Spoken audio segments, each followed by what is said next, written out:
ஓம் சாய்ராம். நல்லது நினைப்போம், நல்லது நடக்கும். இந்த நிமிஷம் நீங்கள் எதுக்காக பிரார்த்தனை பண்ணிட்டு இருக்கீங்களோ அந்த பிரார்த்தனை நிச்சயமாக நிறைவேறும் நம்பிக்கையோடு இருங்க. கைக்கு அப்பாற்பட்ட விஷயங்களை நம்ம சாய்கிட்ட உங்கள் சாய்கிட்ட ஒப்படைச்சிருங்க, அவர் பார்த்துக்குவார். உங்கள் சக்திக்கு உட்பட்டு எந்த அளவுக்கு முயற்சி செய்ய முடியுமோ முயற்சிகள் செய்யுங்க. நீங்கள் எடுக்கிற முயற்சிகளுக்கு சாய் குருவாகவும் அப்பாவாகவும் வழிகாட்டியாகவும் கடவுளாகவும் உங்கள் கூடவே இருப்பார். எல்லா விதத்துலேயும் உங்களுக்கு உதவி செய்வார். நீங்கள் எந்த தருணத்தில் இருந்தாலும் சரி, எப்பேற்பட்ட சூழ்நிலையில் இருந்தாலும் சரி, இந்த உலகமே எதிர்த்து நின்றாலும் சரி, நம்பிக்கையை மட்டும் இழக்காமல் இருங்க. அது போதும். நம்பிக்கையை மட்டும் இழக்காமல் இருங்க. பொறுமையோடு இருங்க. பொறுமையோடு இந்த நம்பிக்கையை இழக்காமல் இருக்கிறோம் அப்படின்னா சாய் நிச்சயம் நமக்கு உதவி செய்வார். எந்த ஒரு காரணத்திற்காகவும் இது அவ்வளவுதான் முடிஞ்சிருச்சுன்னு மட்டும் நினைக்காதீங்க. இன்றைய பதிவோட தலைப்பு கூட பார்த்துருப்பீங்க. இனி உனக்கு நல்ல காலம். சாயோட அருளால் எல்லாமே நல்லபடியாக நடக்க போகுது. அவரோட அருள் இருக்கிறதுனால தான் இப்போ கூட நீங்கள் ஆத்மார்த்தமாக இங்கே ஷீரடியில் நடந்து வந்துக்கிட்டு இருக்கீங்க. ஒரு வீடியோவாக மட்டும் பார்க்காம நீங்கள் ஆத்மார்த்தமாக நடந்து வந்துக்கிட்டு இருக்கீங்க அப்படின்னா அவரோட அருள் இல்லாமல் இது நிச்சயமாக நடக்காது. இப்போ இந்த நிமிஷம் நீங்கள் ஆத்மார்த்தமாக இங்கே நடந்து வந்துக்கிட்டு இருக்கீங்களே, இப்போ நடந்து வந்துக்கிட்டு இருக்கும்போது உங்கள் மனசில் ஏதோ ஒரு ஏக்கம் இருக்குல்ல, ஏதோ ஒரு எதிர்பார்ப்பு இருக்குல்ல, சாய் இதை சரி செய்து கொடுப்பாரான்னு ஏதாவது ஒரு எதிர்பார்ப்பு உங்களோட மனசில் இருக்கும்ல. அது எப்பேற்பட்ட விஷயமாக இருந்தாலும் சரி, எப்பேற்பட்ட விஷயமாக இருந்தாலும் சரி, எவ்வளவு இடைஞ்சல்கள் இருந்தாலும் சரி, யார் யார் தடுத்து இருந்தாலும் சரி, அதை நிச்சயமாக சாய் நிறைவேற்றி கொடுப்பாரு. நீங்கள் வேணால் பாருங்கள், உங்களோட பிரார்த்தனைகள்லாம் நிறைவேறி இப்போ நீங்கள் ஆத்மார்த்தமாக நடந்து வந்துட்டுருக்க நீங்கள் உங்களோட உடலாலேயும் இங்கே வருவீங்க. நீங்களும் சந்தோஷமாக வருவீங்க. இங்கே துவாரகமாய்க்கு அம்மா வீட்டுக்கு வருவீங்க. நேற்றைய பதிவு சொன்ன மாதிரி தான் உங்களோட கண்ணீர்கள் மறைந்து அந்த கண்ணீர்கள் ஆனந்த கண்ணீராக வரும். அந்த கண்ணீர் துளிகள் இங்கே ஷீரடி மண்ணில் விழும். முக்கியமாக அம்மா வீடு துவாரகமாயில் அந்த ஆனந்த கண்ணீர் விழும். இது சத்தியம். அப்படி தான் நடந்துக்கிட்டு இருக்கு. இது ஏதோ வெறும் வாய் வார்த்தைக்காக சொல்கிறது கிடையாது. அப்படி தான் நடந்துக்கிட்டு இருக்கு. எத்தனையோ பக்தர்கள் அவங்களோட வாழ்க்கையே மாறி ரொம்ப சந்தோஷமாக வந்துட்டு போகிறாங்க. அந்த சந்தோஷ மிகுதியால் அந்த கண்ணீரை பார்க்க முடியுது. இங்கே ஷிரடியில் தானே இருக்கேன், தினந்தோறும் பக்தர்களை பார்த்துக்கிட்டு இருக்கேன். அதுவும் முக்கியமாக நம்ம சாய் குடும்பத்தை சேர்ந்த ஒரு சில சகோதர சகோதரிகள் வரும்போது அவங்க அந்த முகத்தில் இருக்க ஒரு சந்தோஷம், ஒவ்வொருத்தரும் சொல்கிறது, பாபா எனக்கு நிறைய கொடுத்துருக்காரு, நிறைய கொடுத்துருக்காரு, நிறைய கொடுத்துருக்காரு, எல்லா விதத்துலேயும் நிறைய கொடுத்துருக்காரு அப்படின்னு மனசு நிறைஞ்சி சொல்கிறாங்க. தேவைகள்ங்கிறத சொல்கிறது ரொம்ப கம்மியாக இருக்குது. தேவைகள் இருக்குது, அவங்களுக்குள்ளேயும் தேவைகள் இருக்குது. ஆனால் இதற்கு முன்பு நடந்தது பாருங்களேன், அவ்வளவு விஷயம் நடந்திருக்கு பாபாவோட அருளாலுன்னு சந்தோஷமாக வராங்க. இந்த நிமிஷம் கூட ஏதோ ஒரு பிரார்த்தனை அவங்க மனசில் இருக்குது, அதையும் அவங்க பாபா நிறைவேற்றி கொடுப்பாருங்கிற அந்த நம்பிக்கையில் அவ்வளவு சந்தோஷமாக வந்துட்டு போகிறாங்க ஒவ்வொரு சகோதர சகோதரிகளும். அதை கண்ணால் பார்க்குற பாக்கியம் எனக்கு கிடச்சிருக்கு. அந்த ஒரு பாக்கியம் எனக்கு கிடச்சிருக்கு. அதுக்கு என்ன கைமாறு கொடுத்தாலும் தீராத கடன் அது. ஷிரடிக்கு வரவங்கன்னு மட்டும் சொல்ல முடியாது. நிறைய நண்பர்கள் இந்த பாராயணம் செய்துட்டு பாராயணம் நல்லபடியாக நான் முடிச்சிட்டேங்க அப்படின்னு அதுக்குள்ளே எங்கள் வீட்டில் இவ்வளோ நல்ல விஷயம் நடந்திருக்குன்னு ஒவ்வொருத்தவங்களும் திருமணம் முடிவாகிருச்சு, உடல்நிலை சரியாகிருச்சு, இந்த மாதிரி ஒவ்வொருத்தவங்க ஒன்று சொல்கிறதா இருக்கட்டும், குழந்தை வரம் கிடச்சிருக்குன்னு இந்த மாதிரி அவ்வளோ விஷயங்கள் சொல்லிக்கிட்டு இருக்காங்க. பாபா எங்கே இருந்தாலும் 7 கடலுக்கு அப்பால் இருந்தாலும் அவங்கள போயிட்டு ஆசீர்வதிக்கிறாரு. ஷிரடிக்கு வரவங்களுக்கும் அதே உணர்வை கொடுக்குறாரு. அவங்கவுங்க வீட்டில் அவங்கவுங்க ஊரில் அந்தந்த இடத்துல இருந்து பாபாவை நம்புகிறவங்களுக்கும் அந்த ஷீரடி மண்ணை மிதித்து அந்த ஒரு சந்தோஷத்தை கொடுத்துட்ருக்காரு. அதான உண்மை. இந்த பதிவில் பார்த்துட்டு இருக்க எத்தனையோ நண்பர்கள் ஷீரடிக்கு இதுக்கு முன்பு வந்திருப்பீங்க. இப்போ கொஞ்ச நாளாக வர முடியாத சூழ்நிலையாக இருக்கும். ஆனால் அப்படி இருந்தாலும் கூட இல்லைங்க, எங்களுக்கு அந்த குறையே இல்லை, பாபா எங்களுக்கு அந்த மாதிரி ஒரு குறையே எங்கள் மனசில் வைக்கல, எப்போதும் பாபா எங்கள் கூடவே இருக்கிற மாதிரி ஒரு நிம்மதியான ஒரு சூழ்நிலையில் தான் நாங்கள் வாழ்ந்துட்டுருக்கோம், பாபா அந்த உணர்வை தான் எங்களுக்கு கொடுத்துட்ருக்காரு அப்படின்னு எத்தனை பேர் நினச்சிட்டு இருக்கீங்க? ஒருவேளை அந்த மாதிரியான உணர்வு இருக்குது அப்படின்னா இந்த வீடியோக்குள்ளே இருக்க கமெண்ட் பாக்ஸில் சொல்லுங்கள். ஏன்னா நிறைய பேர் சொல்கிறாங்க, அதையும் நான் கேள்விப்படுறேன். ஷிரடிக்கு வரணும்னு ஆசை இருக்குது, ஆசை இல்லாமல் இல்லை, இருந்தாலும் கூட அவங்களுக்கு அந்த ஒரு ஏக்கம் மனசில் கொஞ்சம் கூட இல்லை.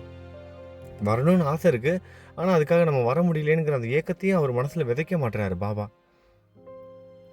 நீ பரவாயில்ல, நீ மனசில் என்ன நினச்சிருக்க, நான் உன் கூட தான் இருக்கேன் அப்படின்னு ஏதாவது ஒரு ரூபத்தில் அவங்களுக்கு போயிட்டு அந்த உணர்த்திக்கிட்டே இருக்காரு. இந்த பாபா படத்தில் வர்றது, சின்ன சின்ன படமாக காட்சி கொடுக்கறது, அதெல்லாம் சாதாரணமான விஷயம் கிடையாது. நெறைய பேர் வந்து பார்த்தோம் அப்புட்ன்னா, இத வந்து என்னங்க கண்மூடித்தனமா சொல்றீங்க? எங்க பார்த்தாலும் ஃபோட்டோஸ்லாம் இருக்க தான் செய்யும். போகும்போது ஏதாவது ஒரு கார்ல ஒரு படம் ஒட்டியிருப்பாங்க. அதுக்காக பாபா உங்களுக்கு தான் காட்சி குடுக்குறாரா? இந்த மாரிலாம் கூட சொல்லுவாங்க. கொஞ்சம் அலட்சியப்படுத்துவாங்க, ஏளனப்படுத்துவாங்க. இது நம்ம ஏதோ மூட நம்பிக்கையில சாதாரணமான விஷயங்கள் கிடையாது அதெல்லாம். ஏன்னா, இன்னைக்கு காலகட்டத்தில வேணா இப்ப சரி ஓகே. எல்லாரும் வந்து பாபாவுக்கு தெரிஞ்சிருக்கு. எல்லா பக்கட்டும் பாபாவோட படங்கள் இருக்கு. அதனால நம்ம கண்ல படுதுன்னு வேணா எடுத்துக்கலாம். நெனச்சு பாருங்க, ஹேமந்த் பந்த் அவர்கள் வீட்ல ஒரு முறை அவங்க வீட்டுக்கு பாபா ஒரு சித்திரமான ரூபத்தில போனாரு பார்த்தீங்களா? கனவுல வந்து சொல்றாரு, "நாளைக்கு உன் வீட்டுக்கு நான் ஏதாவது ரூபத்தில வருவேன்" அப்படின்னு சொல்லிட்டு போறாரு. ஹேமந்த் பந்தும் அவங்களோட மனைவிட்ட சொல்லிட்டு நெய்வேத்தியம்லாம் சிறப்பா செய்ய சொல்றாங்க. அதிகமான சாதம் வடிக்க சொல்றாங்க. பாபா வரப்போறாரு அப்புட்ன்னு. ஆனா, அவருக்கு தெரியும் பாபா இங்க வந்து நேரடியா வந்து வரமாட்டாரு. ஆனா, சூட்சமமான முறையில வருவாரு அப்புட்ன்னு. அவங்களோட மனைவிகிட்டயும் அதான் சொல்றாரு. அவங்க மனைவி கேட்குறாங்க, "பாபா அங்க ஷிரடில அவருக்கு அப்படி ஒரு விருந்தோம்பல் நடக்குது. பக்தர்கள் எல்லாம் தாங்குறாங்க. அதெல்லாம் விட்டுட்டு இங்க வருவாரா பாபா?" அப்படின்னு கேட்குறாங்க. அதுக்கு ஹேமந்த் பந்த் நம்பிக்கையோட சொல்றாரு, "இல்ல பாபா கனவுல சொல்லிட்டாரு. சூட்சமமா வருவாரு" அப்படின்னு. எல்லாம் தயார்படுத்துறாங்க பாருங்க. ஒரு கனவ நம்பி, நம்பிக்கையோட தயார்படுத்துறாங்க. பாபா என் வீட்டுக்கு வந்து சாப்பிடுவாரு.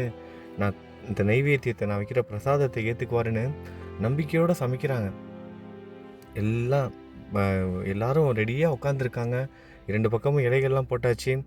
பாபா உட்கார்றதுக்கான ஒரு இடம். அந்த இடத்துல கோலம்லாம் போட்டு பூக்கள்லாம் வச்சு அலங்கரிச்சு, அவ்வளோ சிறப்பா எல்லாம் செஞ்சு வச்சுட்டு காத்துக்கிட்டு இருக்காங்க. கதவு தட்டப்படுகிறது. சரியா ஒரு நபர் வந்து பாபாவோட படத்த வந்து குடுத்துட்டு போறாரு. எங்க இருந்தாரு? எங்கிட்டிருந்து வந்தாரு? அதுவும் எங்க நேரடியா வீட்டுக்கே வராங்க. வந்து கதவ தட்டி வீட்டுக்குள்ள இருக்கிறவங்கள வெளிய கூப்ட்டு, பாபாவோட படத்த வந்து குடுத்துட்டு போறாங்க. ஏன்னா, ஒரு சில பேருக்கு இந்த விஷயங்கள்லாம் சாதாரணமானதா நெனச்சுக்கிறாங்க. இதெல்லாம் சாதாரணமான விஷயங்கள் கிடையாது. ஒவ்வொரு நேரத்திலயும் பாபா நம்ம கூடயே இருக்கிறத வந்து உணர்த்திக்கிட்டு இருக்காரு.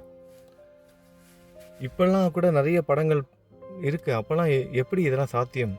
இந்த 100 வருஷத்துக்கு முன்னாடி இதெல்லாம் நடந்திருக்குன்னா, 100 வருஷத்துக்கு முன்பு சம்மந்தமே இல்லாத ஒரு ஊர்ல, அப்பல்லாம் என்ன படம்னா என்ன ஃபோட்டோ எடுத்து பிரிண்ட் போட்டு லேமினேஷன் பண்ணி ஃபோட்டோ ஃப்ரேமா இருக்கும். அங்கங்க வரைஞ்சு வச்சிருப்பாங்க. ரொம்ப அபூர்வமான படங்களா தான் இருக்கும் அதெல்லாம். அந்த மாரி சித்திர ரூபத்துல கூட நம்ம பாபா நமக்கு வந்து காட்சி குடுப்பாரு. கனவுல வராரு. நண்பர்கள் மூலமா ஒரு வார்த்தையால சம்மந்தமே இருக்காது. என்னைக்குமா நம்மட்ட வந்து கோவப்பட்டு பேசிக்கிட்டே இருப்பாரு ஒரு நண்பர். திடீர்னு பார்த்தா அன்னைக்கு ஒரு நல்லதா ஒரு 4 வார்த்தை பேசிட்டு போவாரு நம்மகிட்ட.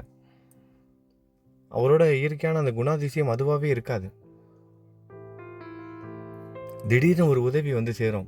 அது பணமாவோ, பொருளாகவோ, இல்ல ஆறுதலான வார்த்தைகளாகவோ, இந்த மாரி எதா வேணா இருக்கலாம்.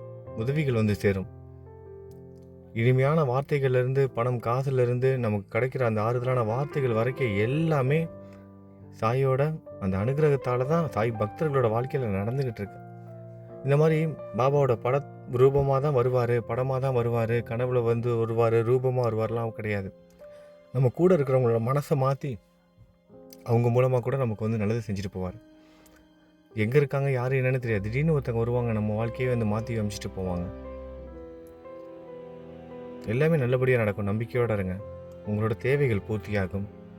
உங்களோட எண்ணங்கள், நல்ல எண்ணங்கள் நிச்சயமா நிறைவேறும்.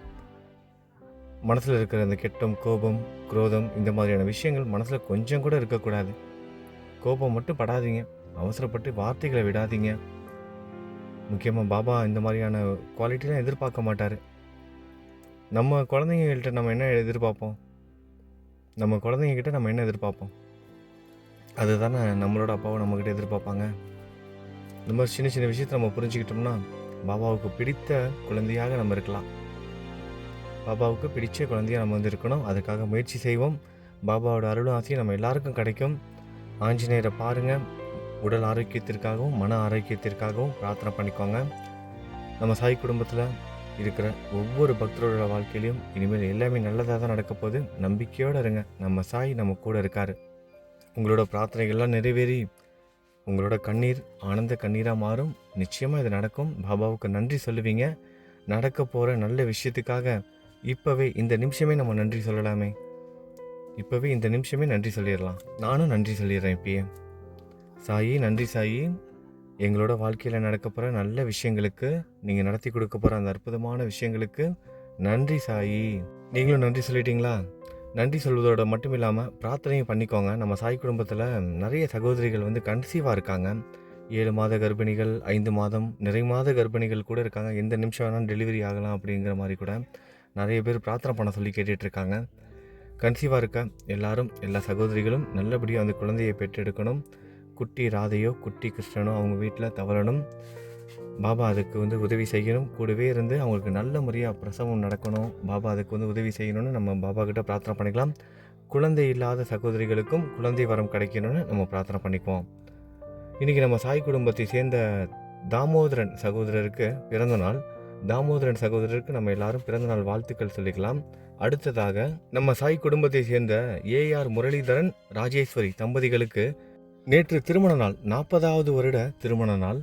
அவங்களுக்கு வாழ்த்துக்கள் சொல்வதோடு மட்டும் இல்லாமல் நம்ம அவங்களோட உடல் ஆரோக்கியத்திற்காகவும் மன நிம்மதிக்காகவும் நம்ம பிரார்த்தனையும் செய்து கொள்ளலாம். இவங்க மட்டும் இல்லாமல் இன்றைக்கி நம்ம சாய் குடும்பத்தில் இன்றைக்கி வேறு யாரெல்லாம் பிறந்தநாள் கொண்டாடுறாங்களோ அவங்க எல்லாருக்கும் பிறந்தநாள் நல்வாழ்த்துக்கள். திருமண நாள் கொண்டாடும் தம்பதியர்களுக்கு திருமண நாள் நல்வாழ்த்துக்கள். நல்லதை நினைப்போம், நல்லதே நடக்கும். ஓம் சாய்ராம்.